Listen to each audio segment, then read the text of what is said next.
2 દિવસ પહેલા 21 મેના રોજ નારાયણપુર, દાંતેવાડા અને બીજાપુરની સરહદી ટેકરીઓમાં માઓવાદીઓ સામે ડીઆરજી, બીએસએફ અને જિલ્લા દળો દ્વારા નક્સલ વિરોધી કાર્યવાહી શરૂ કરવામાં આવી હતી, જેમાં 27 નક્સલીઓ માર્યા ગયા હતા, જેમાં છત્તીસગઢમાં નક્સલી હુમલામાં ભાવનગરનો જવાન શહીદ થયા છે.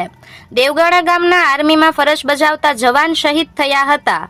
શિહોર તાલુકાના દેવગાણા ગામના મેહુલભાઈ સોલંકી, જેઓ કોબ્રા કમાન્ડોમાં ફરજ બજાવતા હતા, આજે તેમના પાર્થિવ દેહને દેવગાણા મુકામે વતનમાં અંતિમ સંસ્કાર કરવામાં આવ્યા.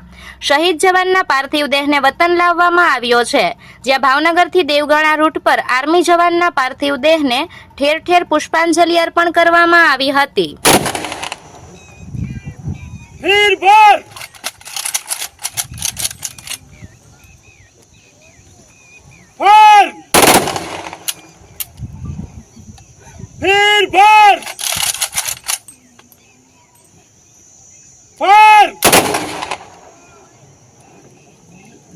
कालिकार